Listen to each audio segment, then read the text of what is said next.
I'm going to read the description of The Forgotten from IMDb, absolutely no spoilers, and I want you to tell me that you don't want to watch it. You will not be able to, I promise. So the description is as follows. After being told that their children never existed, a man and a woman soon discover there is a much bigger enemy at work. I mean, what? I read that description. I was going to watch the film anyway because I love Julianne Moore, but I read that description and just thought, what?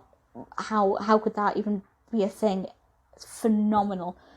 This was released in 2004, directed by Joseph Ruben, written by Gerald de Pego, and it is as good as it sounds. I really cannot tell you much about this because it will spoil it, but I will say that it takes this amazing concept that really is very enticing. I guarantee that you will want to watch this to find out what happens. Correct me if I'm wrong, but I don't think I am on this occasion. It's really compelling, particularly if you like mysteries and thrillers. It's full of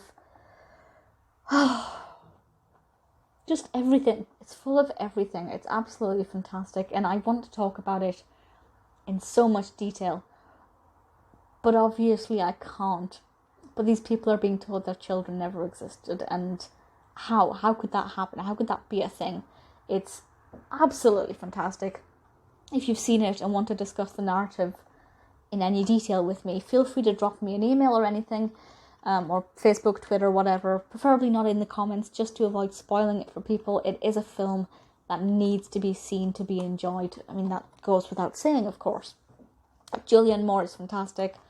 Love her performance in this. I kind of think that, unfortunately, had she not been in it, I don't think I ever would have heard of it. I can't think of a situation where I've come across this film outside of just obsessing over Julianne Moore. I apologise if you heard the ambulance siren coming from outside. It's not that well received. It's only got 5.8 out of 10 on IMDb, which in itself is not a bad rating. But for me, this is a 7, easy. It is brilliant. Am I biased because I love Julianne Moore? I mean, maybe a smidgen, but not really. I did genuinely really adore this film. Jessica Hecht's in it, which is something I particularly enjoyed as well. Dominic West, great supporting cast. Not predictable at all, full of surprise. There were a few bits of things that I didn't think were perfect, but to me, The Forgotten is not one you're going to forget. It's pretty phenomenal.